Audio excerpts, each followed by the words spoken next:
Fedor Dostoyevsky, El sueño del príncipe, de los anales de Mordasov.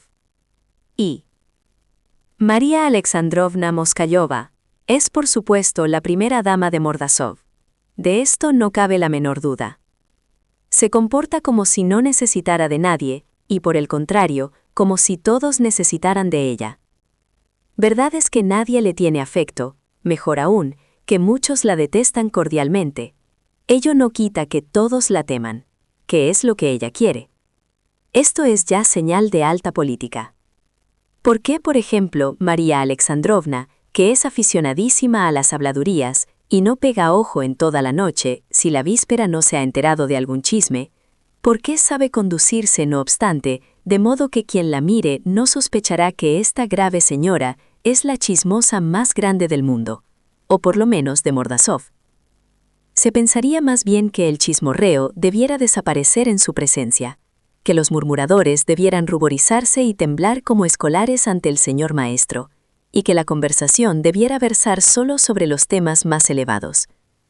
Por ejemplo, ella sabe de algunos vecinos de Mordasov cosas tan sorprendentes y escandalosas que si las contara en ocasión oportuna y las demostrara como ella sabe demostrarlas, provocaría en Mordasov un terremoto como el de Lisboa.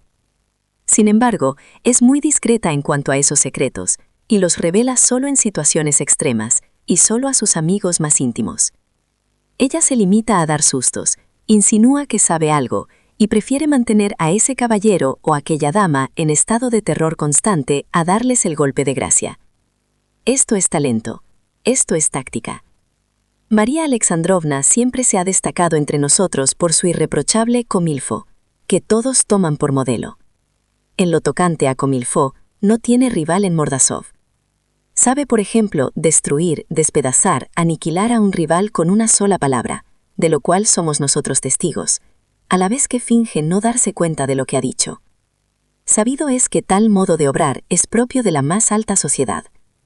Puede decirse que en tales ardides le lleva ventaja hasta el famoso nigromante Pinetti. Sus relaciones son incontables. Muchas de las personas que visitan Mordasov se marchan entusiasmadas de la recepción que les hace, y más tarde se cartean con ella.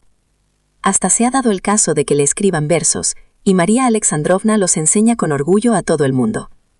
Un literato itinerante le dedicó una composición que yo leí en casa de ella durante una velada, y que produjo una impresión sumamente agradable. Un científico alemán que vino de Karlsruhe con el propósito específico de estudiar una rara especie de gusano con antenas que se cría en nuestra provincia, y que había escrito 4 tomos en cuarto sobre tal gusano, quedó tan encantado de la cordial acogida que le dispensó María Alexandrovna, que desde entonces mantiene con ella, desde Karlsruhe, una correspondencia respetuosa y edificante. María Alexandrovna ha sido comparada en algún particular hasta con Napoleón. Esto, por supuesto, lo hacían en broma sus enemigos, más con afán de caricatura que en aras de la verdad. Pero aún aceptando sin reservas lo desaforado de la comparación, me atrevo a hacer una pregunta inocente. ¿Por qué, vamos a ver, se le fue a Napoleón la cabeza cuando llegó demasiado alto en su carrera?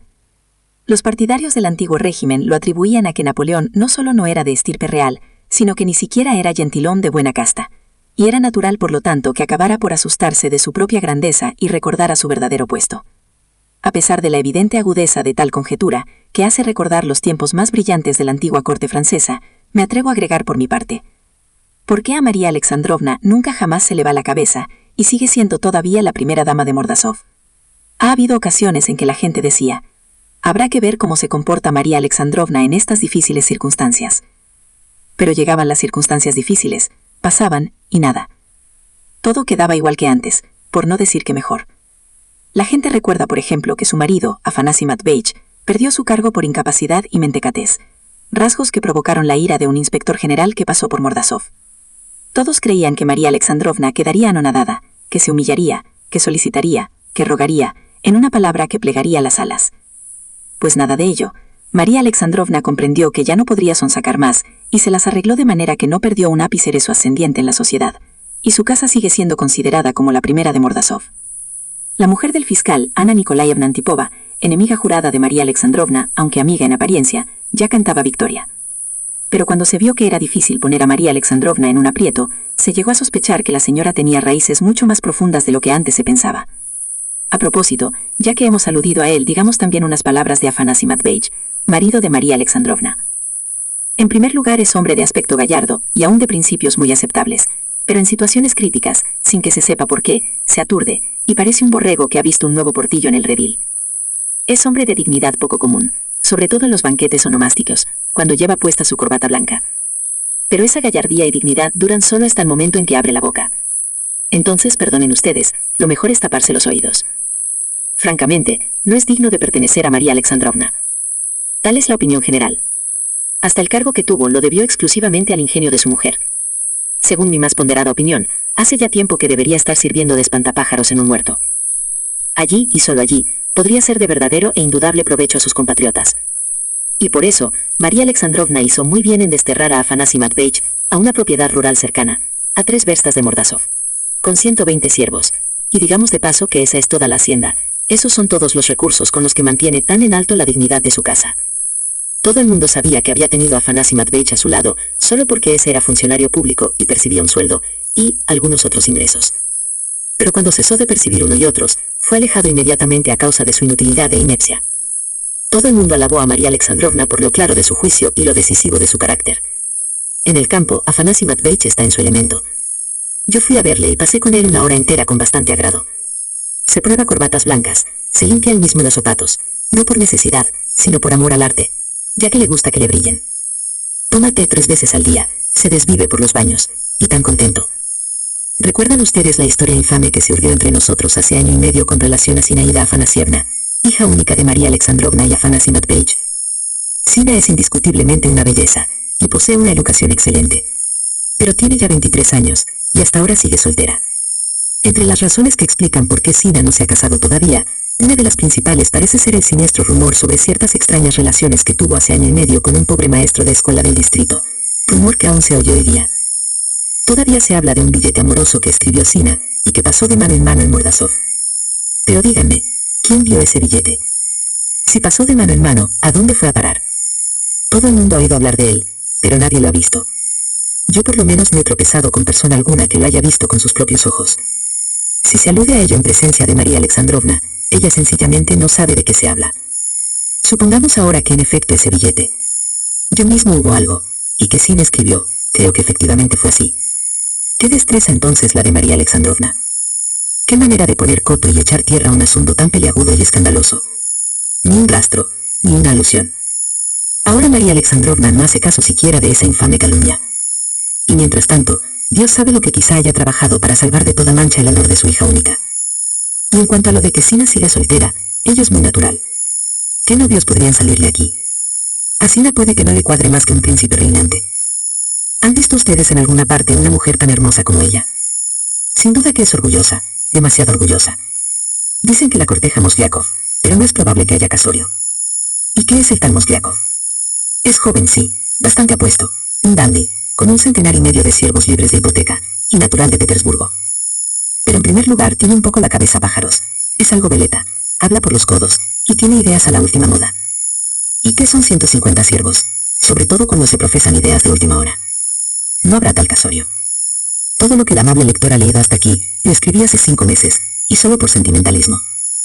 Confieso de antemano que siento parcialidad por María Alexandrovna.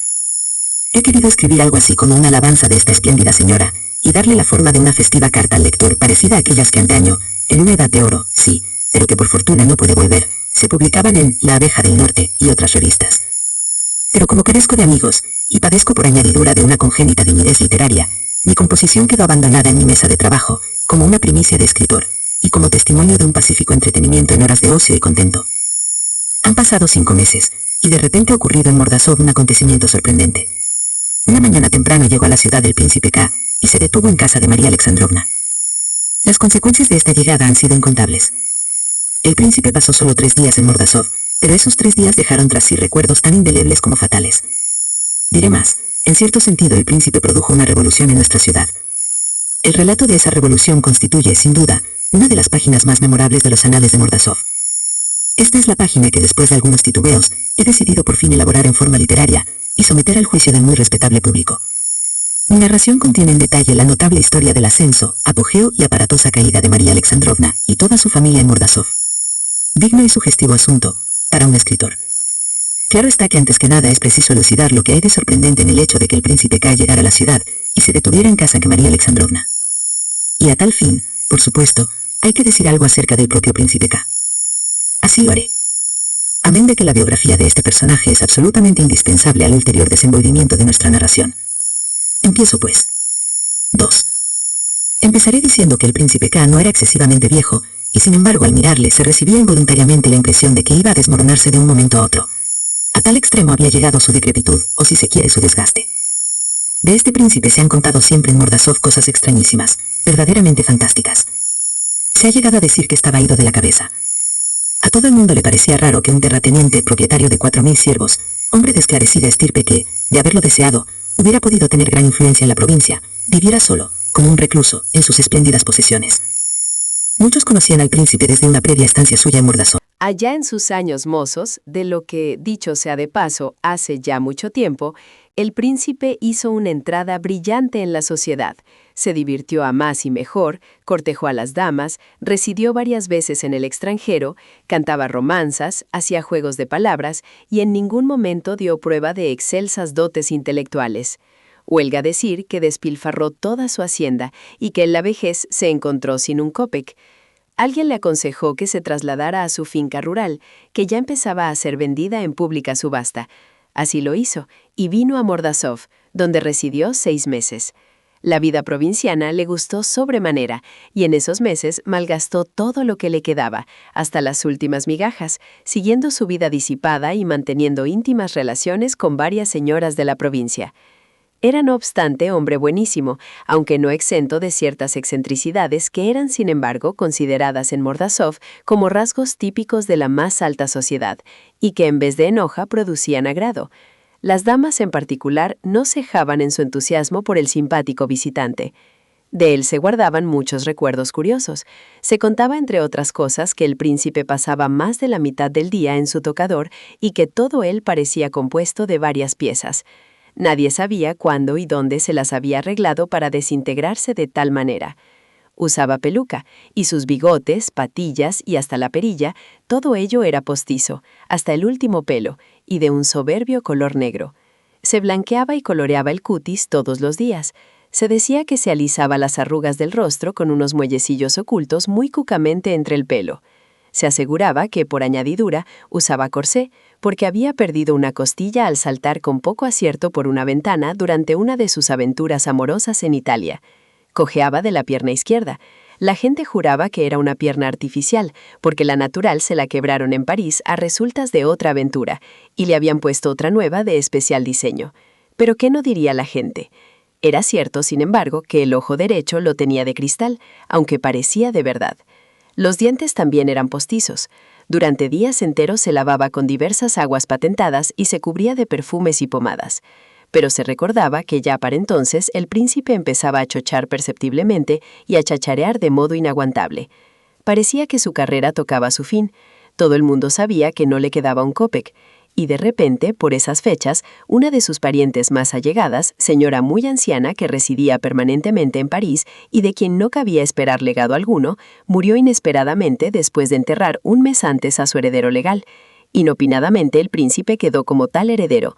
4000 siervos en una magnífica finca a 60 verstas de Mordasov pasaron indivisos a su exclusiva propiedad. Al punto se aprestó a atender a sus asuntos en Petersburgo. Para despedir a su huésped, nuestras damas le ofrecieron una opípara comida por suscripción. Se recuerda que el príncipe estuvo encantadoramente alegre en ocasión de este último banquete, jugó del vocablo, hizo reír a los comensales, contó anécdotas harto insólitas, prometió instalarse lo más pronto posible en Dujanovo, su propiedad recién adquirida, y dio palabra de que a su regreso habría una infinidad de fiestas, giras campestres, bailes y fuegos de artificio. Durante todo un año después de su partida, las damas estuvieron hablando de los festejos prometidos y esperando a su simpático viejo con viva impaciencia. Durante la espera llegaron incluso a organizar visitas a Dujanovo, donde estaba la vieja mansión señorial y había un jardín con acacias recortadas en forma de leones, túmulos artificiales, estanques por los que discurrían barcas con turcos de madera tocando caramillos, senadores, pabellones, Montplaisir y otras atracciones por el estilo. Por fin regresó el príncipe, pero con sorpresa y desencanto de todo el mundo, ni siquiera se detuvo en Mordasov y se instaló en Dujanovo como un verdadero recluso. Corrieron extraños rumores, y cabe decir que desde entonces la historia del príncipe se hizo nebulosa y fantástica. Se decía para empezar que en Petersburgo no le habían ido bien las cosas, que algunos de sus parientes, futuros herederos, querían, dada la chochez del prócer, imponerle una especie de tutoría, probablemente por temor de que volviera a despilfarrarlo todo. Más aún, algunos añadían que se le había querido internar en un manicomio, pero que uno de los parientes, caballero de muchas campanillas, parecía haber intervenido en su favor, demostrando claramente a todos los demás que el pobre príncipe, con hechura de hombre y ya con un pie en la sepultura, de seguro se moriría pronto y por completo, y entonces todos heredarían sin haber tenido que recurrir a lo del manicomio. Repito una vez más, que no dirá la gente, especialmente aquí en Mordassov. Todo ello asustó al príncipe hasta el extremo de que cambió de carácter y se convirtió en un recluso. Más de un conciudadano nuestro, presa de curiosidad, fue a cumplimentarle, pero o no fue recibido o lo fue de la manera más extraña. El príncipe ni siquiera reconocía sus antiguas amistades, se aseguraba que ni quería reconocerlas. Hasta el gobernador le hizo una visita. Este volvió con la noticia de que, a su parecer, el príncipe estaba en efecto algo ido de la cabeza, y desde entonces torcía el gesto cada vez que recordaba su visita a Dujanovo. Las señoras pusieron el grito en el cielo, averiguaron al cabo un detalle de gran importancia, a saber que del príncipe se había apoderado una desconocida, una tal Stepanida Matveyevna, que había venido con él de Petersburgo, mujer gruesa y entrada en años, que lucía vestidos de percal y actuaba como ama de llaves, que el príncipe la obedecía en todo, como un niño, y no osaba dar un paso sin su permiso, que ella hasta le lavaba con sus propias manos, que le mimaba, le llevaba y traía y le hacía carantoñas, también como un niño, y que por último alejaba de él a todos los visitantes, y en particular a los parientes que cada vez más a menudo se descolgaban por Dujanovo para ver cómo iban las cosas. En Mordassov se hacían toda suerte de conjeturas sobre esa relación incomprensible, descollando en ello las señoras. Como si no fuera bastante, se decía que Stepanida Matveyevna llevaba la administración de todas las propiedades del príncipe, y ello de manera independiente y sin limitaciones, que despedía a los intendentes, los capataces, la servidumbre, que cobraba las rentas, pero que todo lo llevaba tan bien que los campesinos se congratulaban de su suerte. En lo tocante al príncipe, se llegó a saber que empleaba sus días casi por entero en el tocador, probándose pelucas y levitas, y que el tiempo sobrante lo pasaba con Stepanida Matveyevna, que jugaba con ella las cartas, echaba la buena aventura, y de cuando en cuando salía de paseo en una mansa yegua inglesa, y que en tales ocasiones le acompañaba indefectiblemente Stepanida Matveyevna en un coche cerrado para atender a cualquier percance, porque el príncipe montaba a caballo más por vanidad que por otra cosa, y apenas podía tenerse en la silla. A veces se le veía a pie, con gabán y sombrero de alas anchas con un chal de señora color de rosa al cuello, monóculo y en la mano izquierda un cesto de paja para recoger setas, asianos y flores silvestres. También la acompañaba entonces Stepanida Matveyevna, y detrás iban 2 fornidos lacayos y un carruaje por lo que pudiera pasar. Cuando se encontraba con él un campesino que le cedía el paso, se quitaba el sombrero y se inclinaba profundamente diciendo: «Dios le guarde, padrecito príncipe, excelencia, luz de nuestros ojos». El príncipe nunca dejaba de apuntarle con el monóculo, movía la cabeza afablemente y le decía con dulzura: «Bonjour, mon ami, bonjour». En Mordassov circulaban muchos rumores por el estilo. No se podía olvidar al príncipe, vivía tan cerca.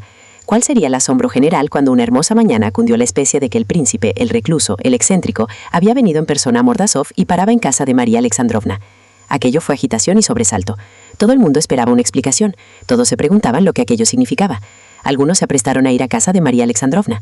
Para todos la llegada del príncipe era motivo de gran extrañeza. Las señoras se mandaron recados escritos, proyectaban visitarse unas a otras, enviaron a sus doncellas y a sus maridos a explorar el terreno. Lo que más extraño parecía era que el príncipe se hubiera instalado en casa de María Alexandrovna y no en otra cualquiera. Quien más lo lamentaba era Ana Nikolaevna Antipova, porque el príncipe era pariente muy lejano suyo. Pero para despejar todas estas incógnitas es de todo punto menester acudir a la propia María Alexandrovna, a cuya bondad apelamos para que reciba también al amable lector.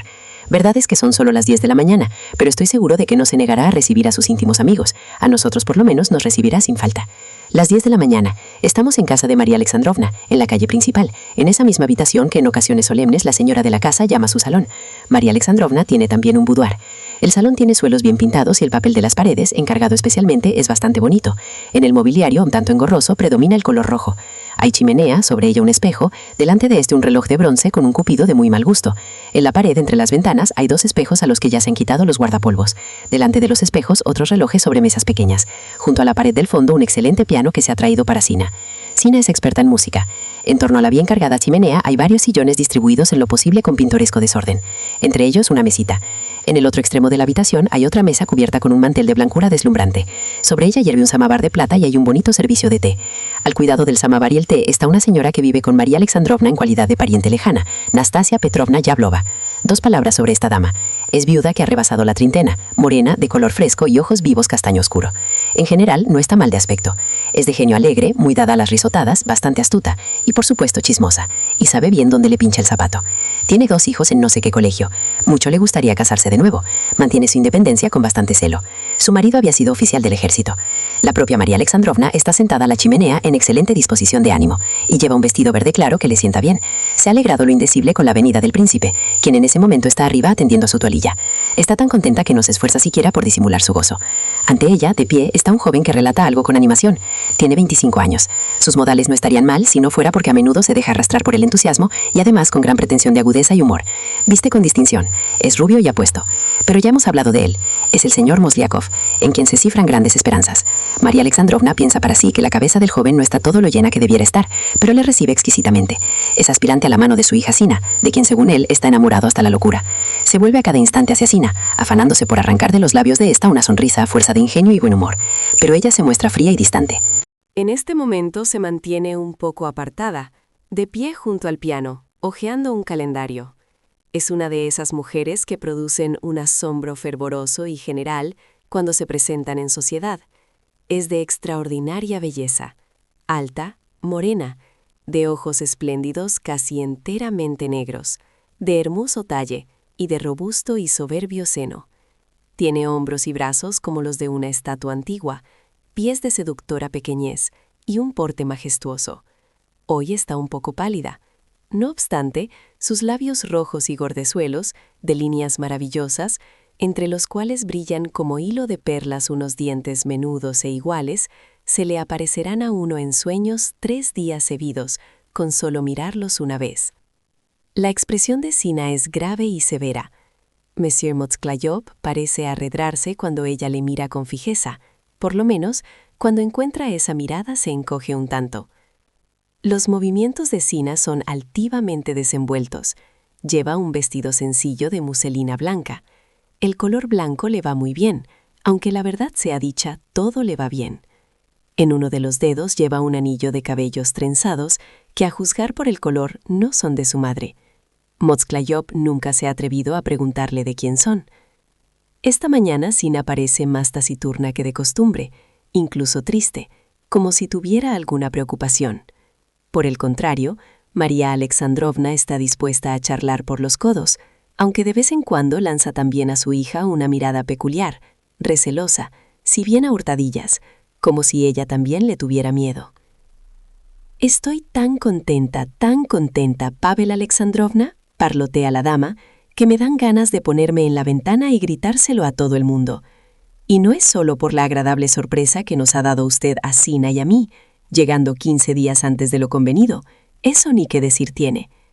Lo que me colma de alegría es que haya traído aquí a ese querido príncipe. ¿Sabe usted lo mucho que quiero a ese anciano encantador? Claro que no. Usted no me comprenderá. Ustedes, la gente joven, no comprenderán mi entusiasmo por mucho que yo les diga. ¿Sabe usted lo que él fue para mí en el pasado, hace 6 años? ¿Te acuerdas, Sina? Aunque me olvidaba de que tú estabas entonces visitando a tu tía. No se lo creerá usted, Pavel Alexandrovna. Yo era su guía, su hermana, su madre. Me obedecía como un niño. Nuestras relaciones tenían algo de inocente, de tierno y bien nacido, algo casi pastoril, por así decirlo. En realidad no sé cómo llamarlo. He ahí por qué, ce pauvre prince no ha pensado en su gratitud más que en mi casa. ¿Sabe usted, Pavel Alexandrovna, que quizá le haya salvado con traerle aquí? En estos 6 años he pensado en él con pena.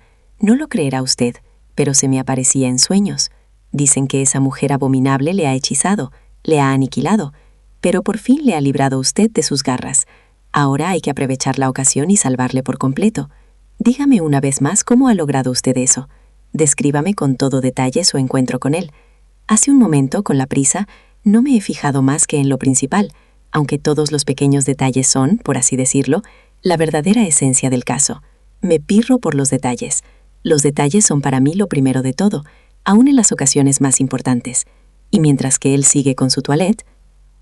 «Pero si ya le he contado todo lo que había que contar, María Alexandrovna», responde Mosclayov complaciente, dispuesto a contarlo todo por 10ª vez, de gusto que le da hacerlo. «He estado viajando toda la noche, y claro, no he dormido en toda ella. Bien puede usted figurarse la prisa que me he dado», añade volviéndose a Sina. «En resumen, Maldije, grité, exigí caballos de refresco, hasta armé un escándalo por lo de los caballos en las estaciones de relevo. Si esto se imprimiera, resultaría un poema del gusto más moderno. Pero dejemos eso. A las 6 de la mañana llegué a la última estación, en Igishovo. Estaba aterido, pero no quise calentarme siquiera, y pedí caballos. Asusté a la mujer del encargado que estaba dando de mamar a un niño. Ahora, por lo visto, se le ha cortado la leche. Una salida de sol encantadora. Ya sabe usted que la escarcha se tiñe de rojo, de plata, pero no me fijé en eso. En fin, que llevaba una prisa atroz. Me apoderé de los caballos a la fuerza, quitándoselos a un consejero colegiado a quien casi desafía a un duelo. Me dijeron que un cuarto de hora antes había partido de la estación cierto príncipe, que después de pasar la noche allí, había continuado el viaje con sus propios caballos. Apenas hice caso. Me metí en el trineo y salí disparado como si me hubiera escapado de un cepo. Fett dice algo por el estilo en una de sus elegías. A 9 verstas de la ciudad, en el cruce con el camino que va al monasterio Svetosersky, vi que había ocurrido algo insólito. Había volcado un enorme coche de camino.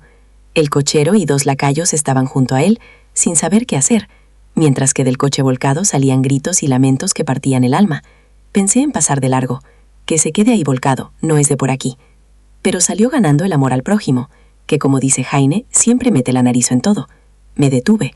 Yo, mi Semión y el cochero, que también tiene un alma rusa, corrimos en auxilio de los accidentados, y entre todos los 6 levantamos el coche y lo pusimos de pie, aunque en realidad no tenía pies porque iba sobre patines. También ayudaron unos campesinos que iban con leña a la ciudad, y a quienes di una propina. Pensé que probablemente se trataba del príncipe. Miré, ¡santo Dios! Era el mismo, el príncipe Gavrila. ¿Qué encuentro? Le grité. «Príncipe, tío». Por supuesto que casi no me conoció a la primera mirada, pero casi me conoció a la segunda. Confieso, sin embargo, que aún ahora apenas sabe quién soy, y al parecer me toma por otro y no por un pariente suyo. Le vi hace 7 años en Petersburgo, cuando claro yo era todavía muchacho. Yo sí lo recordaba, porque me impresionó mucho, pero él, ¿cómo iba a acordarse de mí? Me presenté, quedó encantado, me abrazó, mientras todo él temblaba de espanto y lloraba. Y cómo lloraba, todo eso lo vi con mis propios ojos.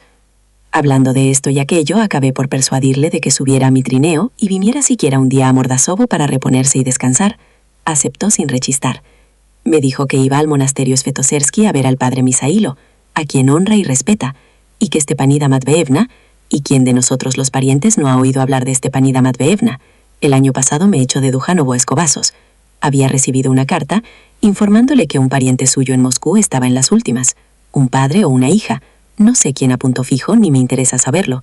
Quizá los 2, el padre y la hija, y añadidura un sobrino que es mozo de taberna. En suma, que la dama, muy soliviantada, decidió apartarse de su príncipe unos 10 días, y marchó a prisa y corriendo a la capital a fin de embellecerla con su presencia. El príncipe aguantó un día, aguantó 2, se probó unas pelucas, se untó de pomada, se maquilló, trató de echarse la buena ventura con las cartas, y quizá también con las alubias, pero todo se le hizo inaguantable sin su Stepanida Matveevna. Pidió los caballos y salió para el monasterio Svetosersky. Uno de los criados, temeroso de la ausente Stepanida Matveevna, se atrevió a objetar, pero el príncipe se mantuvo firme. Salió ayer después de comer, pasó la noche en Igishevo, de allí partió al alba, y en el cruce con el camino que conduce al padre Misailo, el coche que iba a gran velocidad casi se cayó a un barranco. Yo le salvé y le prometí llevarle a casa de nuestra común y muy respetada amiga María Alexandrovna. Dijo que es usted la dama más encantadora de cuantas ha conocido en su vida. Y aquí estamos. El príncipe está arriba retocando su toilette con el auxilio de su ayuda de cámara, a quien nunca se olvida de llevar consigo, y a quien nunca en ninguna circunstancia se olvidará de llevar consigo, porque preferiría morir a presentarse ante las damas sin hacer algunos preparativos, o mejor dicho, algunas reparaciones. Esa es toda la historia. Eine allerliebste Geschichte. «Pero qué humorista que es, Sina», exclama María Alexandrovna después de oír toda la historia. «Qué bien que lo ha contado. Ahora una pregunta, Paul. Explíqueme exactamente qué parentesco tiene usted con el príncipe. Usted le llama tío». «A decir verdad, María Alexandrovna, ignoro el parentesco que nos une. Parece que soy algo así como sobrino de primos segundos, o quizás algo aún más remoto. De eso yo no tengo la culpa. La culpa la tiene mi tía Aglaya Mikhailovna, que como no tiene otra cosa que hacer, se dedica a contar parentescos con los dedos. Ella fue la que me engatusó para que fuera a verle a Dujanovo el año pasado. Ojalá hubiera ido ella misma. En fin, que para simplificar le llamo tío y él me contesta: «Ahí tiene usted nuestro parentesco, al menos hoy por hoy». De todos modos, repito que solo Dios pudo darle a usted la idea de traerle directamente a esta casa. Me tiemblan las carnes de solo pensar qué hubiera sido de él, pobre hombre, si hubiera caído en otras manos que las mías. Lo habrían acaparado, lo habrían hecho pedazos, se lo habrían comido, lo habrían explotado como si fuera un filón, una mina. Usted no puede figurarse lo codiciosa, vil y trapecera que es la gentuza de aquí, Pavel Alexandrovna. Pero, vamos a ver, ¿a qué casa había de traerlo sino a esta? ¿Qué cosas tiene usted, María Alexandrovna? Inyecta a la viuda Anastasia Petrovna que está sirviendo el té. ¿Piensa usted acaso que iba a llevarlo a casa de Ana Nikolaevna? Pero, ¿por qué tarda tanto en salir? No deja de ser raro, comenta María Alexandrovna levantándose impaciente de su sitio. ¿Quién? ¿El tío? Pues creo que tardará todavía 5 horas en vestirse. Además, como no tiene pizca de memoria, es posible que hasta se haya olvidado de que ha venido aquí de visita. Es un hombre sin igual, María Alexandrovna. Basta, por favor, no desbarre. No es desbarrar, María Alexandrovna. Es la pura verdad. Pero si más que un hombre es un medio maniquí, usted le vio hace 6 años, pero yo le he visto hace 1 hora. Si es un medio difunto, si es más que el recuerdo de un hombre, si es que se han olvidado de enterrarle, pero si tiene los ojos postizos y las piernas artificiales, si funciona por resortes y hasta habla por medio de resortes. Dios santo, qué taravilla es usted, hay que oírle, exclama María Alexandrovna poniendo cara seria. Y a usted, joven que es pariente suyo, ¿no le da vergüenza hablar así de un venerable anciano? Aparte de su incomparable bondad, y aquí su voz se colora de ternura, recuerde usted que se trata de un vestigio, de un fragmento, por así decirlo, de nuestra aristocracia. Amigo mío, mon ami, comprendo la frivolidad de usted, de la que tienen la culpa esas nuevas ideas de las que está siempre hablando. Pero Dios mío, si yo misma comparto esas ideas. Bien entiendo que el fundamento de esa actitud suya es noble y honroso. Tengo la impresión de que hay incluso algo sublime en esas nuevas ideas, pero nada de esto me impide ver el lado recto y, por así decirlo, práctico de las cosas. He vivido en el mundo, he visto más que usted, y al fin... Un príncipe, aun vestido de tela de saco, seguirá siendo príncipe, y aun viviendo en una choza, será como si viviera en un palacio. Ahí está el marido de Natalia Dmitrievna, que se ha hecho construir algo así como un palacio, y sin embargo sigue siendo el marido de Natalia Dmitrievna y nada más. Incluso la propia Natalia Dmitrievna, aunque se ponga 50 crinolinas, seguirá siendo la Natalia Dmitrievna de Andrés, ni menos ni más. También usted representa en parte a las altas esferas, porque de ellas desciende. Yo tampoco soy extraña a ellas, y malo será el pájaro que ensucie el propio nido. Pero en fin, ya llegará usted a saber todo eso mejor que yo, y olvidará a su Shakespeare. Se lo pronostico. Estoy segura de que aún ahora mismo no es usted sincero y que quiere solo estar a la moda. Pero ya es demasiada cháchara. Quédese aquí, mon cher Paul, que yo subo a enterarme qué hay del príncipe. Quizá necesite algo, y con esta estúpida servidumbre mía... Y María Alexandrovna abandonó el salón deprisa, recordando a su estúpida servidumbre. María Alexandrovna parece muy contenta de que el príncipe no haya caído en manos de esa emperifollada Ana Nikolaevna, y ella que decía a todo el mundo que era pariente de él, esta vez de seguro que revienta de rabia, observó Anastasia Petrovna, pero notando que no le respondían y mirando a Zina y Pavel Alexandrovna, adivinó al punto la situación y salió de la habitación como si fuera a atender algún quehacer. Pero en premio de su propio tacto, se puso a escuchar detrás de la puerta. Pavel Alexandrovna se volvió inmediatamente a Zina. Estaba agitadísimo y le temblaba la voz. «Zinaida Afanasievna, ¿no está usted enfadada conmigo?», preguntó con aire tímido y suplicante. «¿Con usted? ¿Por qué?», repuso Zina, ruborizándose ligeramente y levantando a él sus ojos espléndidos. «Por mi venida prematura, Zinaida Afanasievna, es que no podía resistir, no podía esperar 15 días más. He llegado hasta soñar con usted. He venido volando a enterarme de mi suerte. Pero frunce usted el ceño, está enfadada. ¿Es posible que tampoco ahora me diga usted nada definitivo?». Zinaida, en efecto, tenía fruncido el ceño. «Esperaba que hablaría usted de eso», respondió, bajando de nuevo los ojos, con voz firme y severa, en la que despuntaba el enojo. «Y como esa expectativa ha sido muy penosa para mí, cuanto antes se resuelva mejor. Una vez más exige usted, mejor dicho, solicita una contestación.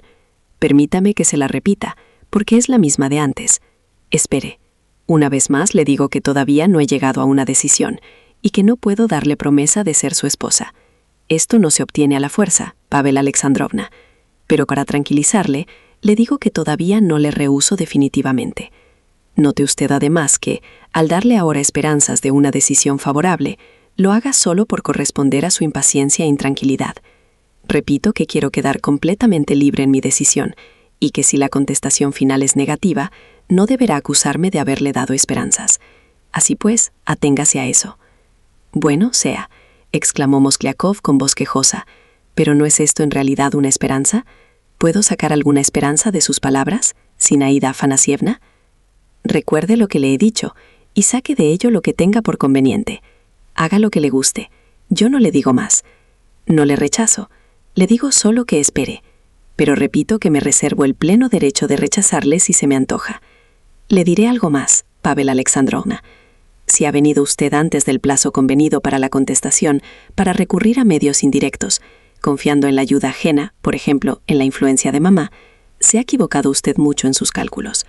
En tal caso, le rechazo sin más, ¿me entiende? Y ahora basta, y por favor no vuelva a hablarme de esto hasta que se cumpla el plazo. Todo este alegato fue pronunciado con sequedad, firmeza y desembarazo, como algo aprendido de antemano. Monsieur Paul sintió que se le había dejado plantado. En ese momento volvió María Alexandrovna, e inmediatamente tras ella la señora Siablova. «Me parece que viene enseguida, Sina. Nastasia Petrovna, deprisa, hágate fresco». María Alexandrovna mostraba una punta de agitación. Ana Nikolaevna ha mandado ya a ver qué pasa. Su Añutka ha venido corriendo a preguntar en la cocina. «Menudo berrinche tendrá ahora», apuntó Anastasia Petrovna, abalanzándose sobre el samovar. «¿Y a mí qué me importa?», dijo María Alexandrovna a Anastasia Petrovna por encima del hombro. «Como si a mí me interesara averiguar lo que piensa Ana Nikolaevna. Le aseguro que yo no mandaré a nadie por noticias a su cocina. Y me asombra, de veras que me asombra, que me considere usted enemiga a esa pobre Ana Nikolaevna. Y no solo usted, sino toda la ciudad. Apelo a su juicio, Pavel Alexandrovna. Usted nos conoce a las dos. ¿Por qué razón habría de ser yo enemiga suya? ¿Por cuestiones de primacía? Pero si a mí me trae sin cuidado esa primacía, que sea ella la primera. Yo sería la primera en ir a felicitarla por su primacía. Pero al fin y al cabo todo eso es injusto. Intercedo por ella. Tengo que interceder por ella. La calumnian. ¿Por qué la atacan ustedes todas? ¿Porque es joven y le gusta ir bien vestida? A mi juicio más vale que le guste la ropa que no otra cosa, como le sucede a Natalia Dmitrievna, a quien le gusta, lo que no es posible decir. ¿Será acaso porque Ana Nikolaevna está siempre de la seca a la meca y no puede parar en casa?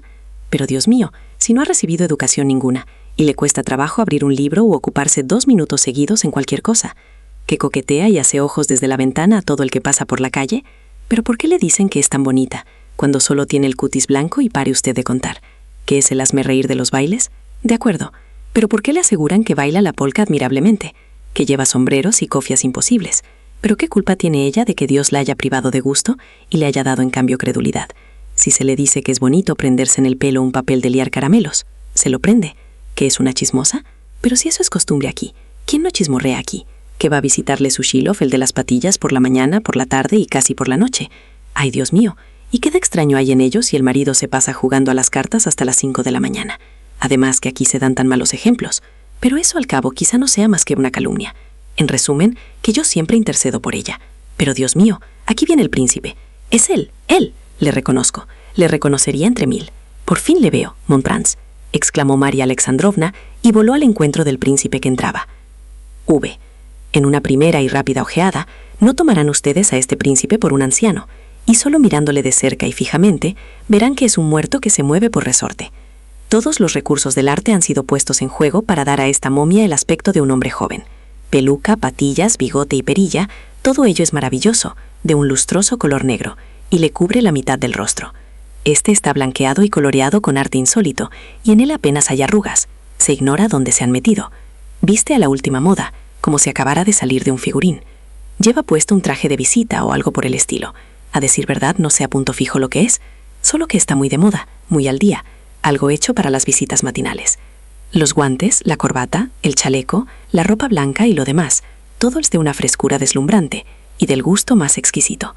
El príncipe cojea ligeramente, pero con tanta destreza que parece que lo hace porque está de moda. Lleva monóculo en un ojo, cabalmente en el que ya de por sí es de cristal. El príncipe está empapado de perfume. Al hablar tiene una manera especial de arrastrar ciertas palabras, quizá por debilidad de la vejez, quizá porque todos sus dientes son postizos, o quizá simplemente para darse importancia. Pronuncia algunas sílabas con especial suavidad, apoyándose sobre todo en la letra E. En él la palabra sí suena C, solo que algo más suave. En todos sus gestos se echa de ver cierto descuido, adquirido en el curso de su vida de Petrimetre. Pero en general, si algo ha quedado de esa previa vida de dandy, ha quedado inconscientemente, en forma de ciertos vagos recuerdos, de una vejez que se ha sobrevivido a sí misma y que no hay cosmético, corsé, perfume o peluca que pueda remediar. Por eso haremos bien en reconocer de antemano que si bien el anciano no ha sobrevivido su inteligencia todavía, sí ha sobrevivido su memoria, y a cada minuto desbarra, se repite y hasta desatina por completo. Se necesita cierta pericia para hablar con él, pero María Alexandrovna tiene confianza en sí misma y a la vista del príncipe da rienda a un entusiasmo indescriptible. «No ha cambiado usted nada, absolutamente nada», exclama, cogiendo al visitante por ambas manos y sentándole en un sillón cómodo. «Siéntese, siéntese, príncipe. 6 años, nada menos que 6 años sin vernos, y ni una carta, ni un solo renglón en todo ese tiempo. Qué mal se ha portado usted conmigo, príncipe. Y yo, qué enfadada he estado con usted, mon cher Paul. Pero el té, el té. Ay, Dios mío, Nastasia Petrovna, el té. Le estoy agradecido. Sí, señora, muy agradecido. Y contrito, ceseó el príncipe. Olvidamos decir que ceseaba un poco, y que lo hacía como si fuera moda cesear. Contrito. Y figúrese usted, el año pasado quería venir aquí sin falta, agregó escudriñando la habitación. Pero me asustaron diciendo que aquí había cólera. No, príncipe, aquí no ha habido cólera, dice María Alexandrovna. Aquí hubo epidemia bovina, tío, hace notar Mosgliakov, queriendo distinguirse. María Alexandrovna le mide con una mirada severa. Pues sí, epidemia bovina, o algo por el estilo. Y me quedé en casa. Pero ¿cómo está su marido, mi querida María Nikolaevna? Sigue en su fiscalía. No, príncipe, dice María Alexandrovna un poco cortada. Mi marido no es fiscal.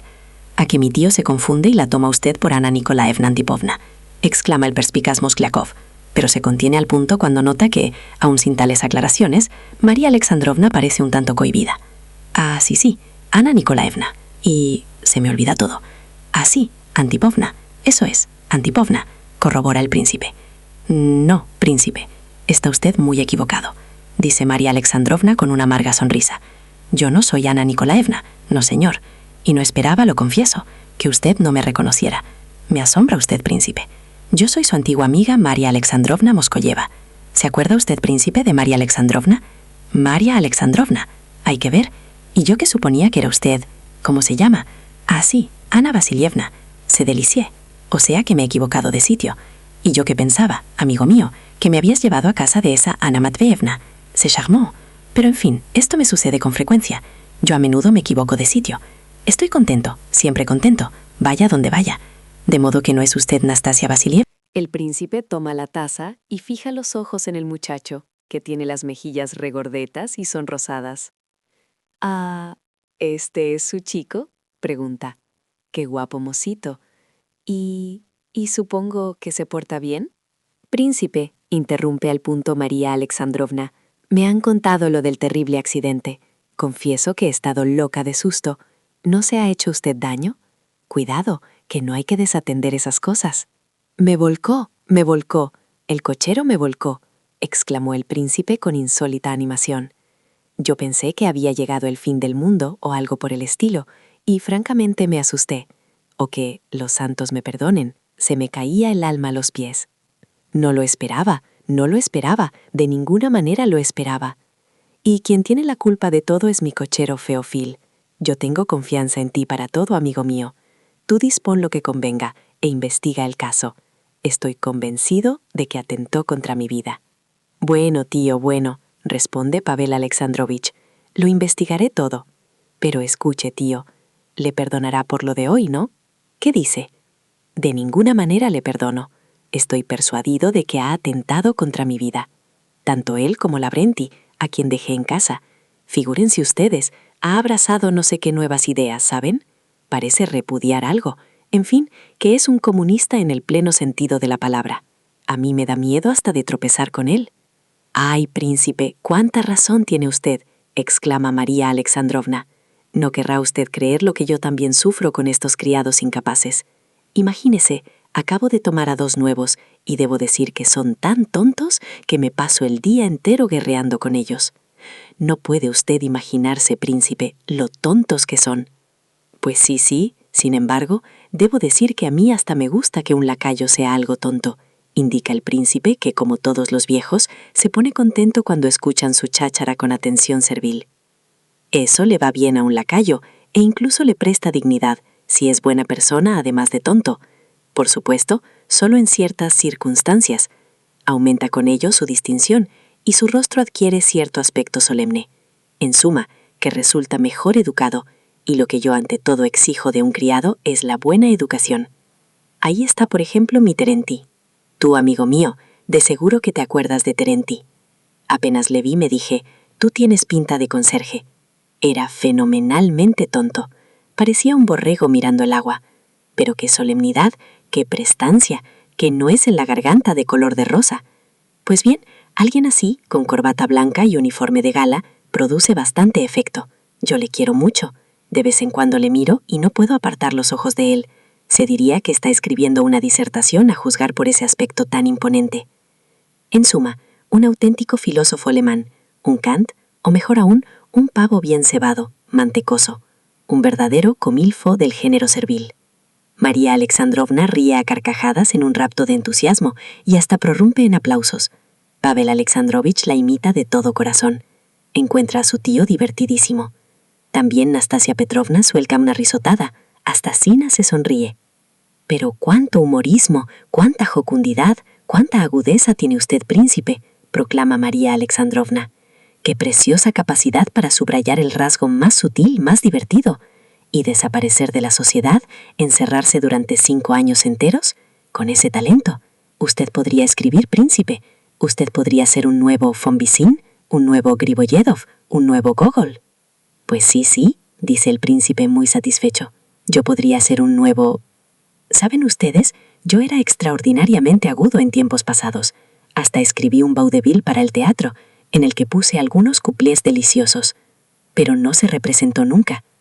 Qué agradable hubiera sido leerlo. Y, ¿sabes, Sina? Ahora vendría aquí muy a propósito, porque se preparan funciones de teatro para recaudar donativos patrióticos, príncipe, a beneficio de los heridos. Ahora su vaudeville nos vendría de perilla. Claro, estoy hasta dispuesto a escribirlo de nuevo, aunque se me ha olvidado por completo. Recuerdo, sin embargo, que tenía 2 o 3 juegos de palabras que... Y el príncipe se besó la punta de los dedos. Por lo común, cuando estaba en el extranjero, producía un verdadero entusiasmo. Recuerdo a Lord Byron. Fuimos bastante amigos.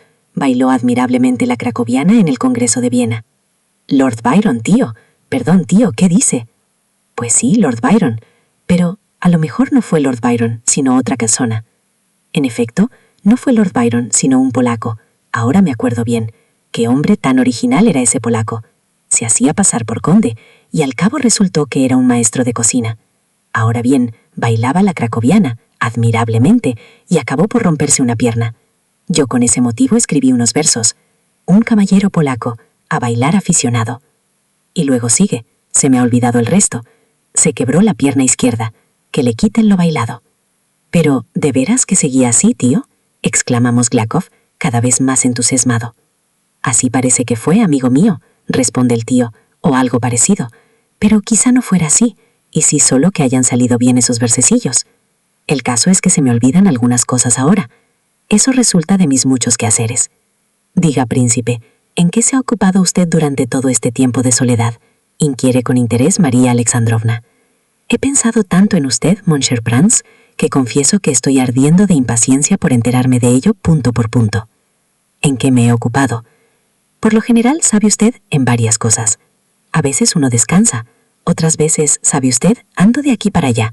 Imagino varias cosas. Usted, tío, debe de tener una imaginación sobremanera viva. Sobremanera viva, querido. En ocasiones imagino tales cosas que yo mismo me asombro después. Cuando estuve en Caduevo... A propósito, tú, según creo, fuiste vicegobernador de Caduevo. ¿Yo, tío? Perdón, ¿qué dice usted? Pues figúrate, amigo mío, y yo que te he tomado por el vicegobernador, y me decía, ¿cómo es que de repente parece que ha cambiado de cara? Porque la suya, ¿sabes? Era una cara tan impresionante, tan inteligente. Era un hombre extraordinariamente listo, y componía versos para todas las ocasiones. Visto de perfil, se parecía un poco a un rey de baraja. No, príncipe, interrumpe María Alexandrovna. ¿Apuesto a que con esa vida se está matando usted? Hundirse 5 años en la soledad, no ver a nadie, no oír nada. Está usted perdido, príncipe.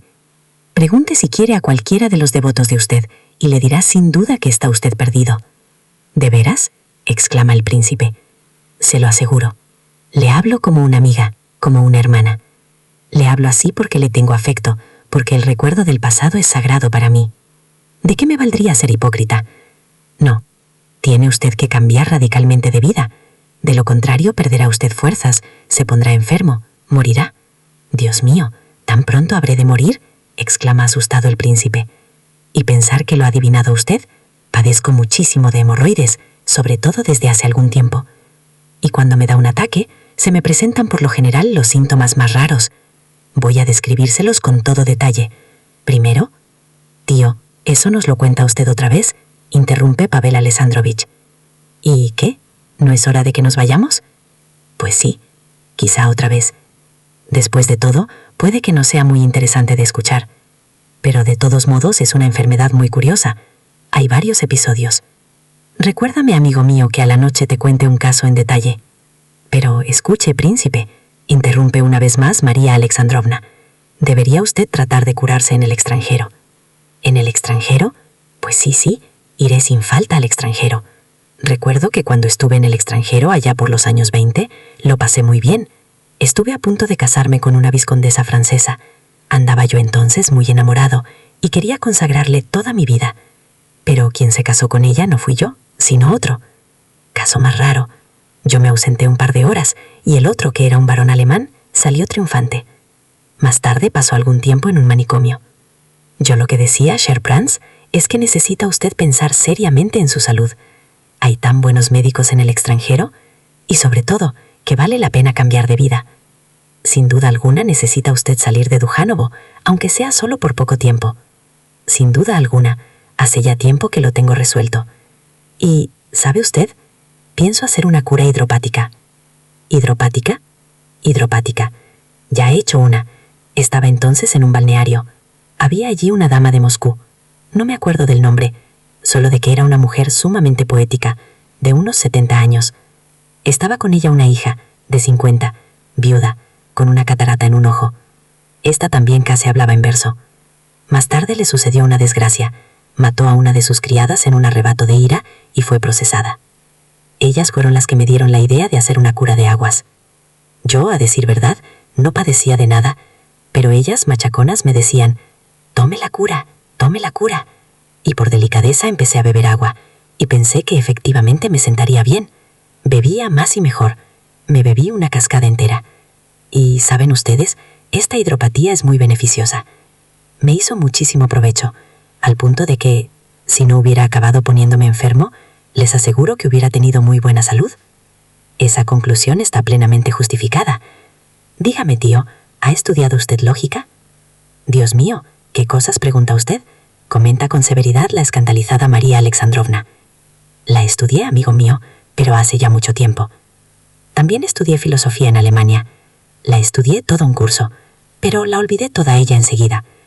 Pero confieso que me ha asustado tanto con esas enfermedades que me ha dejado deshecho. Vuelvo enseguida. ¿A dónde va usted, príncipe?, pregunta asombrada María Alexandrovna. Vuelvo enseguida, enseguida. Solo quiero apuntar un nuevo pensamiento. Au revoir. ¿Y quién mejor para él que una persona noble y sincera de su propia familia que esté junto a él siempre, en lugar de esa mujeruca? Por supuesto, tiene que ser de buen ver, porque a mi tío todavía le gustan las mujeres guapas. ¿Ha notado usted cómo miraba a Zinaida Afanasievna? Pero, ¿dónde hallará una novia como esa?, pregunta Anastasia Petrovna, escuchando con atención. Ah, bien hablado, pues usted misma, si lo tiene a bien. Permita la pregunta, ¿por qué no habría de ser usted la novia del príncipe? En primer lugar, es usted bonita. En segundo, viuda. En tercero, de buena familia. En cuarto, pobre, porque realmente no está usted muy bien de dinero. En quinto, es usted una señora discreta y por tanto le querrá usted. Le llevará en palmitas. Mandará a esa mujer a freír espárragos. Le llevará al extranjero. Le dará de comer puré de semolina y dulces. Todo ello hasta el momento en que diga adiós a este mundo efímero. cosa que ocurrirá al cabo de 1 año a quizás al cabo de 2 o 3 meses. Entonces será usted princesa, viuda rica, y como premio de su acción se casará con un marqués o un general. Seyoli, ¿verdad? Uf, Dios mío. Me parece que si el pobre señor se me declarase, me enamoraría de él de pura gratitud, exclama la señora Siablova, a quien le brillan los ojos negros y expresivos. Pero todo eso es absurdo. ¿Absurdo? ¿Quiere usted que no lo sea? Pídamelo de buenos modos y me puede cortar un dedo si mañana no es novia suya. No hay nada más fácil que engatusar a mi tío o convencerle de algo. A todo dice, pues sí, pues sí. Ustedes mismas lo han oído. Lo casamos y ni se entera. Quizá lo engañamos y lo casamos. Por su bien, haga una obra de caridad. Convendría que se pusiera su mejor vestido, por si acaso, Nastasia Petrovna. El entusiasmo de Monsieur Mozgliakov llega al máximo. A la señora Siablova, a pesar de su sensatez, se le hace la boca agua. Bien sé yo que, sin que me lo diga usted, estoy hecha hoy una defecio, replica. No me cuido de mi aspecto. Hace ya mucho tiempo que no tengo ilusiones. Por eso estoy como estoy. ¿Qué? ¿No parezco una cocinera? Mientras tanto, María Alexandrovna sigue sentada, con una extraña expresión en el rostro. No me equivoco si digo que ha escuchado la extraña propuesta de Pavel Alexandrovich con cierta perplejidad. Por fin vuelve en su acuerdo. Sin duda, todo eso está muy bien, pero es absurdo y ridículo. Y peor aún, es inoportuno, dice, interrumpiendo bruscamente a Mozgliakov. Pero, estimada María Alexandrovna, ¿por qué ha de ser absurdo y ridículo? Por muchas razones, la principal de las cuales es que está usted en mi casa, que el príncipe es mi huésped, y que no tolero que nadie se olvide del respeto que se debe a mi casa. Estimo que sus palabras son solo una broma, Pavel Alexandrovich, pero gracias a Dios aquí viene el príncipe. Aquí estoy, exclama éste entrando en la habitación. Es asombroso, cher ami, cuántas ideas se me ocurren hoy. Otras veces, aunque no lo creas, no se me ocurre ninguna. Paso el día entero en blanco. Eso quizás se deba a la caída de hoy. Le ha sacudido los nervios y, por tanto, también yo lo atribuyo a eso, amigo mío, y creo que el accidente hasta me ha resultado provechoso, tanto así que he decidido perdonar a mi Feofil. ¿Sabes lo que te digo? Que me parece que no atentó contra mi vida. ¿Qué crees tú? Además, ya fue castigado no hace mucho cuando le afeitaron la barba. ¿Que le afeitaron la barba? Pero si la tiene más grande que el Imperio Germánico. Pues sí, más grande que el Imperio Germánico. Por lo común, amigo mío, tienes mucha razón en lo que dices, pero es postiza. Mira lo que pasó. Me mandaron un catálogo anunciando que acababan de recibir del extranjero excelentes barbas para caballeros y cocheros, además de patillas, perillas, bigotes, etc. Todo ello de la mejor calidad y a precios muy módicos. Decidí encargar una barba para ver cómo eran, y pedí una de cochero, una verdadera maravilla de barba. Resultó, sin embargo, que la de Feofil, la suya propia, era casi el doble de grande. Y claro, surgió una duda: ¿afeitarse la propia o devolver la encargada y quedarse con la natural? Después de pensarlo mucho, acordé que lo mejor era que llevara la postiza. Probablemente, tío, por aquello de que el arte supera a la naturaleza. Precisamente. Y qué pena le causó el que le afeitaran la barba, como si con ella hubiera perdido toda su carrera. ¿Pero no es hora ya de que nos vayamos, querido? Estoy listo, tío. Espero, príncipe, que solo vaya usted a ver al gobernador, exclama agitada María Alexandrovna. Usted es ahora mío, príncipe, y pertenece a esta familia todo el día de hoy. No quiero decirle nada, por supuesto, de la sociedad local. Quizá quiera usted visitar a Ana Nikolaevna, y no tengo derecho a desengañarle. Además de que estoy convencida de que el tiempo todo lo aclara. Pero recuerde que yo soy la anfitriona, la hermana, la madre, la enfermera de usted durante todo este día. Y lo confieso, príncipe, tiemblo por usted. Usted no conoce a esa gente. Usted no la conoce todavía a fondo. Cuente conmigo, María Alexandrovna, dice Mozgliakov. Todo lo que le he prometido se cumplirá. ¿Con usted, señor Veleta? ¿Contar con usted? Le espero a comer, príncipe. Comemos temprano. Y cuánto siento que en esta ocasión esté mi marido en el campo. Le hubiera gustado tanto verle a usted.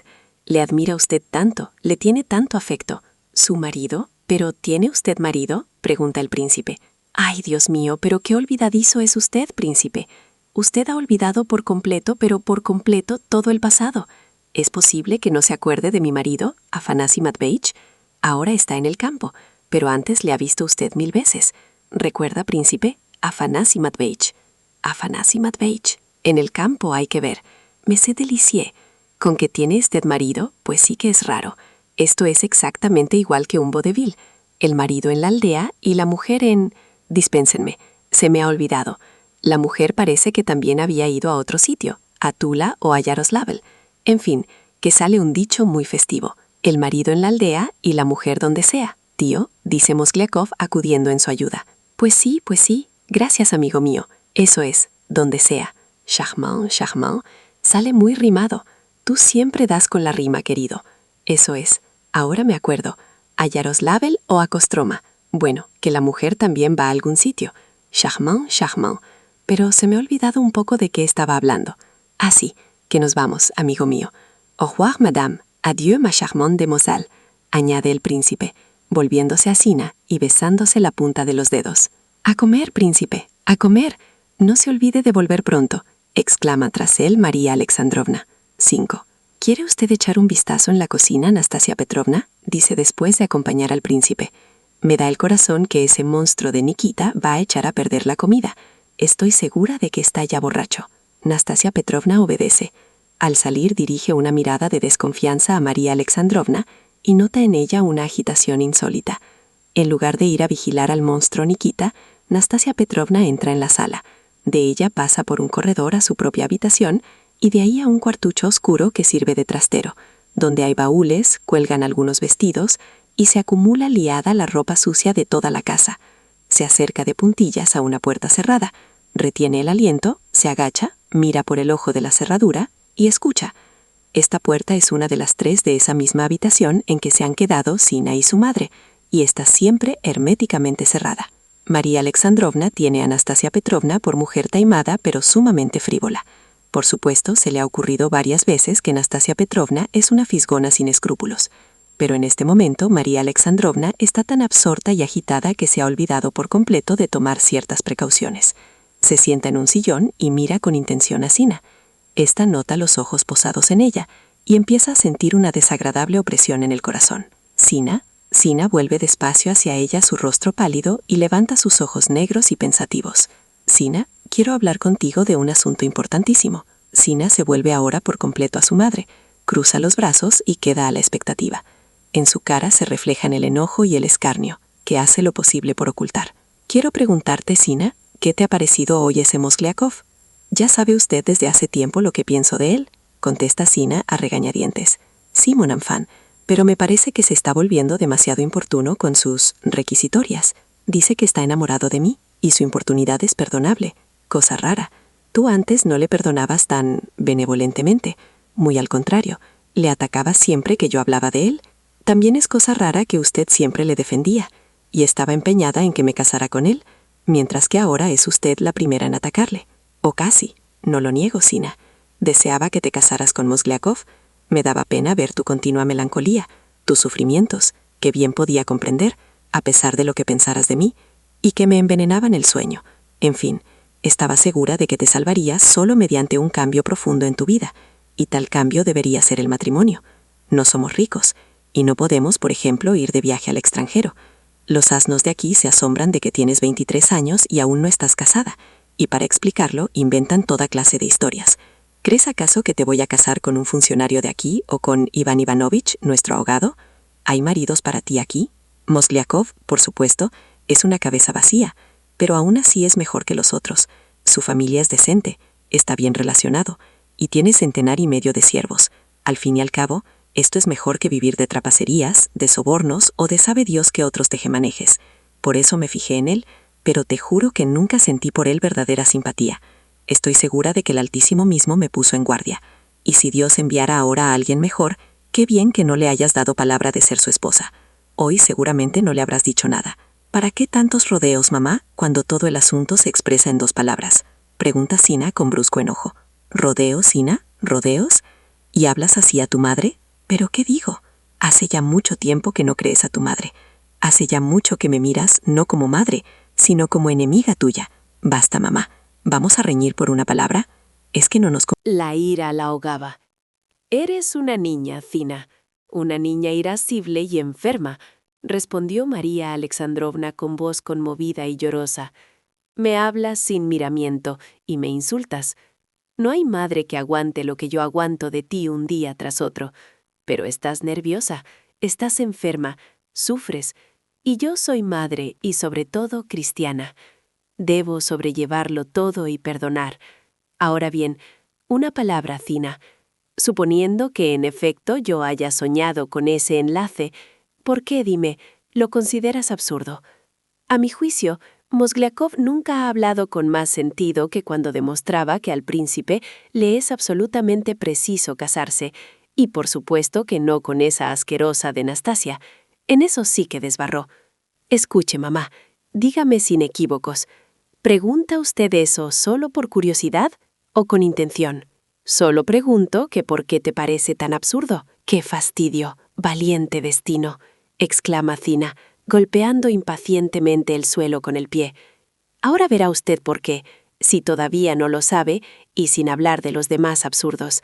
Aprovecharse de que el vejete tiene la cabeza ida, engañarle, casarse con él, con un inválido, para sacarle el dinero, y después, cada día y a cada hora, desear su muerte.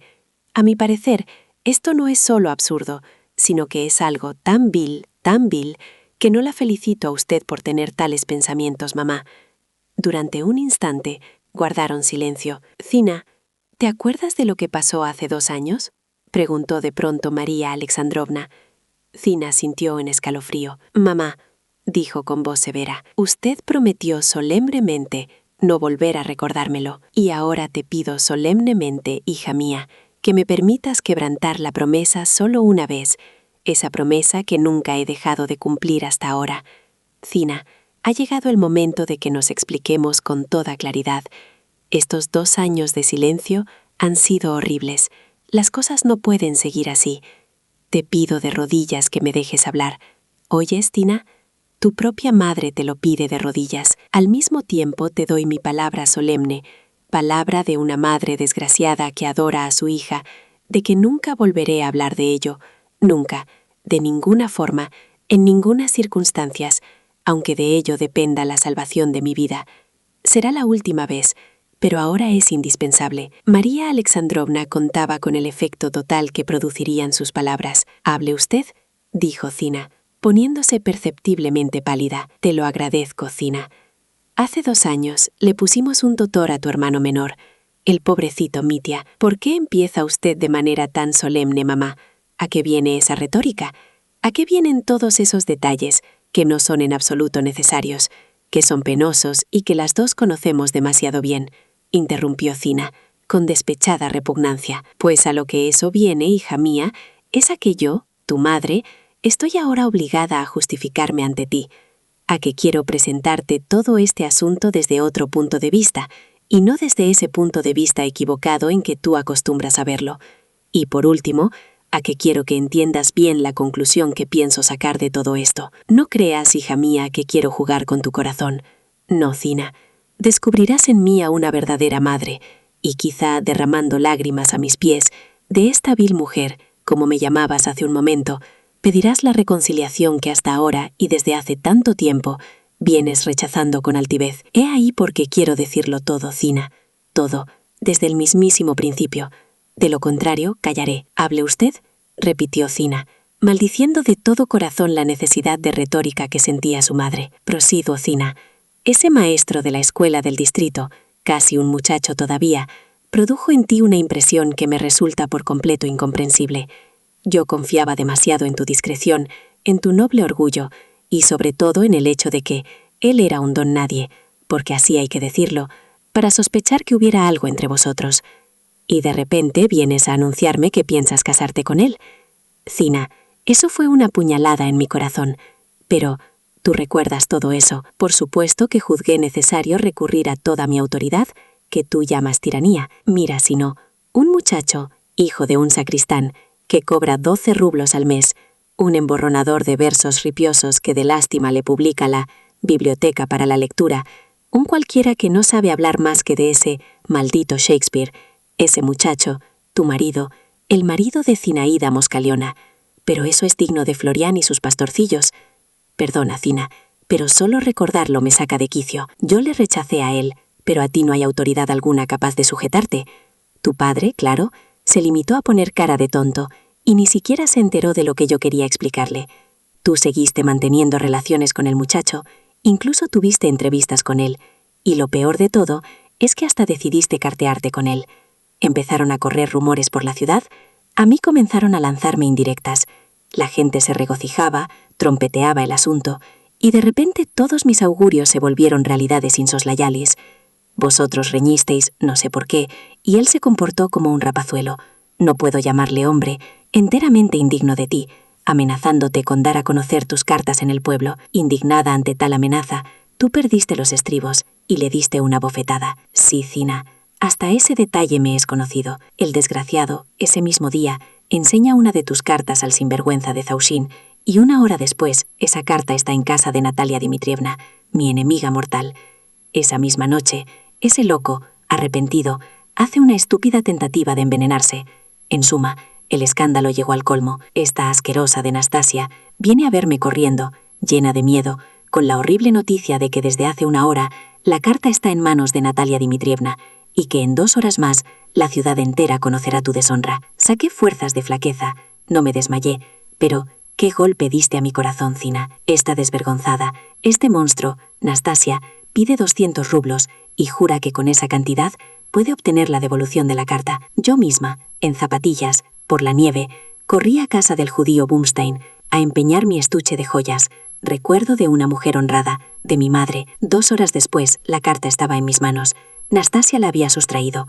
Rompió un cofre y tu honor quedó a salvo, porque ya no había prueba de nada. Pero con qué ansiedad me obligaste a pasar ese día. Al día siguiente, Zina, noté que me habían salido las primeras canas. Juzga tú misma ahora de la conducta de ese muchacho. Tú misma convendrás ahora, y quizá con una amarga sonrisa, que hubiera sido el colmo de la imprudencia confiarle tu porvenir. Pero, desde entonces, hija mía, vives angustiada, atormentada.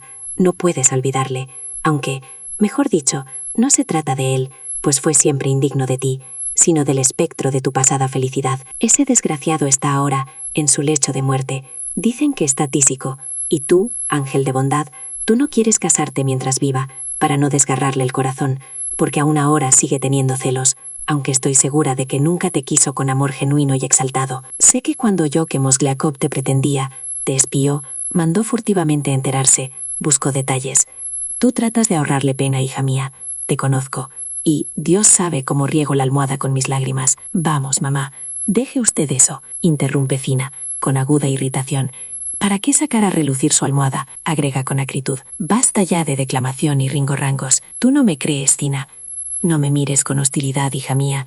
No he cesado de llorar en estos 2 últimos años, pero te he ocultado mis lágrimas, y te juro que yo también he cambiado mucho en ese tiempo. Hace ya mucho que comprendo tus sentimientos, y confieso que solo ahora he llegado a entender toda la intensidad de tu angustia. ¿Cabe acusarme, hija mía, de haber mirado esa inclinación tuya como romanticismo, provocado por ese maldito Shakespeare, que de propósito mete la nariz donde no le llaman? ¿Qué madre me condenará por mi susto de entonces, por las medidas que tomé y por el rigor de mi sentencia? Pero ahora, viendo estos 2 años de sufrimiento tuyo, comprendo y aprecio tus sentimientos.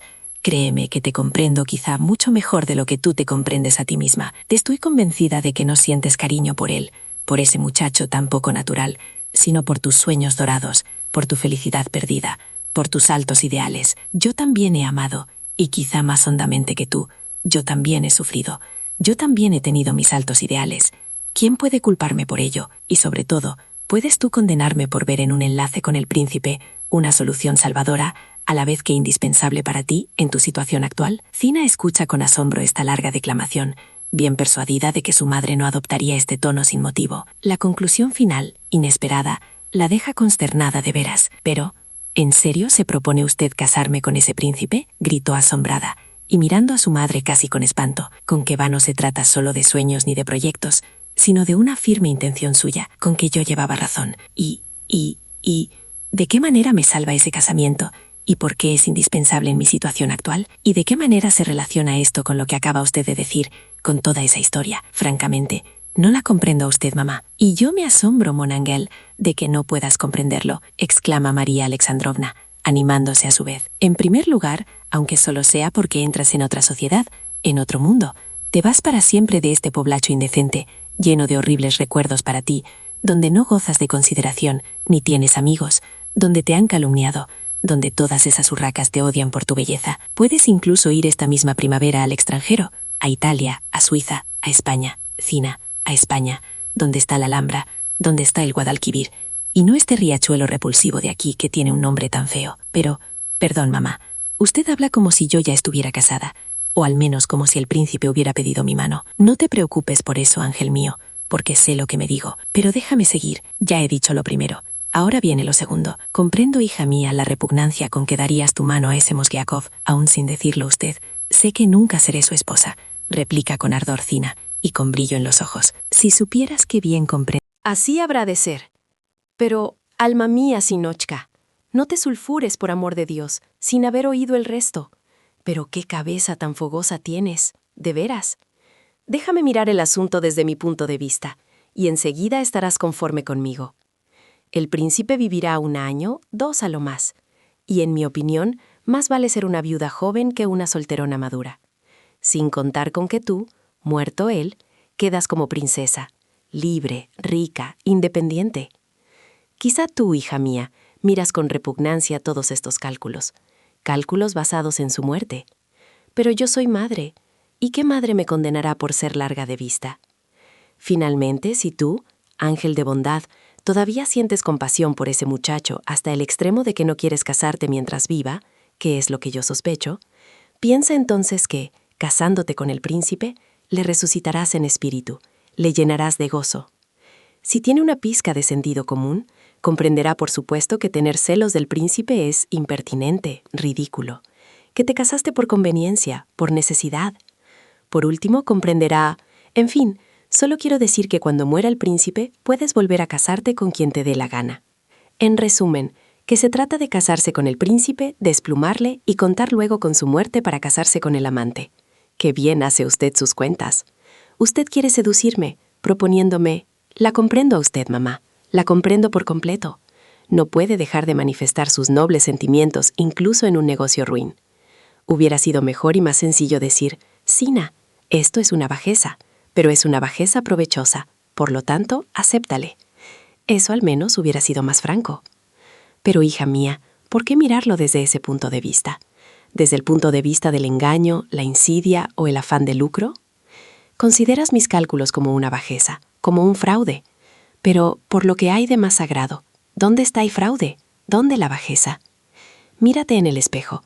Eres tan hermosa que por ti se podría dar un reino. Y de pronto tú, una belleza, sacrificas a un anciano tus mejores años. Tú, cual hermosa estrella, iluminas el ocaso de su vida. Tú, como verde hiedra, te abrazas a su vejez. Tú, y no ese cardo, esa mujer detestable que le ha embrujado y que le chupa los tuétanos con avidez. ¿Es posible que su dinero, que su título, valgan más que tú? ¿Dónde están la bajeza y el engaño? Zina, tú no sabes lo que dices. Quizá lo valgan, pues es preciso casarse por ello con un carcamal. Engaño y nada más que engaño, mamá, cualesquiera que sean sus fines. Al contrario, querida, al contrario. Esto cabe mirarlo desde un punto de vista elevado, hasta cristiano. En cierta ocasión tú misma, en un momento de exaltación, me dijiste que querías hacerte hermana de la caridad. Tu corazón sufría, estaba endurecido. Decías, y esto lo sé, que ya no podrías amar. Si no crees en el amor, dirige tus pensamientos a otro objetivo más alto. Dirígelos sinceramente, como un niño con su fe y su santidad, y Dios te bendecirá. Este anciano también ha sufrido. Es desgraciado, perseguido.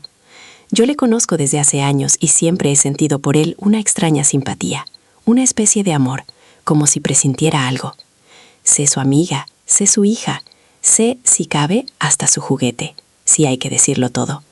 Pero conforta su corazón y obrarás por amor de Dios y la virtud. ¿Que es un ser ridículo? No te fijes en ello. ¿Que es solo un medio hombre? Apiádate de él, pues eres cristiana. Haz un esfuerzo. Tales hazañas son dificultosas.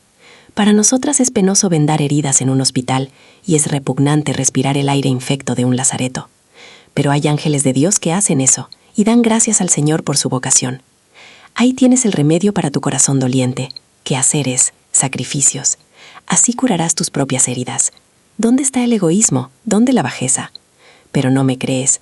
¿Piensas acaso que estoy fingiendo cuando hablo de deberes, de sacrificios?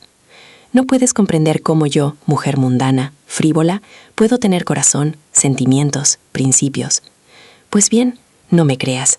Insulta a tu madre, pero admite que sus palabras son razonables y confortantes. Imagínate que no soy yo la que habla, sino otra persona. Cierra los ojos, vuelve la cara a la pared. Piensa que te habla una voz invisible. ¿Es que lo que más te molesta es que todo esto se hace por dinero, como un negocio de compra-venta? Pues bien, rechaza el dinero si el dinero te repugna. Quédate con el indispensable y reparte el resto entre los pobres. Por ejemplo, ayuda a ese desgraciado que está a las puertas de la muerte. No aceptará ayuda ninguna, dice Sina en voz baja, como para sus adentros. Él no la aceptará, pero su madre sí, responde María Alexandrovna triunfante, sin que él se entere. Tú vendiste tus pendientes, que eran un regalo de tu tía, y le ayudaste hace medio año, lo sé. Sé que la vieja plancha ropa ajena para dar de comer a su desgraciado hijo. Pronto no le hará falta ninguna ayuda. También sé a qué aludes, afirma María Alexandrovna, y en su rostro se dibuja una inspiración, una verdadera inspiración. Sé de qué hablas. Dicen que está tísico y que morirá pronto. ¿Pero quién lo dice? Hace unos días pregunté adrede por él a Kalist Stanislavich y me contestó que, en efecto, la dolencia es peligrosa, pero que está convencido de que el pobre no está tuberculoso todavía, sino que solo padece de una grave afección al pecho. Pregúntale tú misma. A decir verdad, me dijo que en otras circunstancias, sobre todo con un cambio de clima y de impresiones, el enfermo podría recobrar la salud. Me dijo que en España, y esto ya lo he oído yo antes, e incluso lo he leído, hay una isla extraordinaria, Málaga creo que se llama, en fin, algo que suena a vino, donde no solo los enfermos del pecho, sino los verdaderos tuberculosos se curan por completo con solo el clima, y que allí van de propósito a curarse los nobles, por supuesto, y quizá también los comerciantes, pero únicamente los que son muy ricos. Pero aunque no sea más que esa alhambra mágica, esos mirtos, esos limoneros, esos españoles en sus mulas, ya esto por sí solo produce una extraordinaria impresión en un temperamento poético.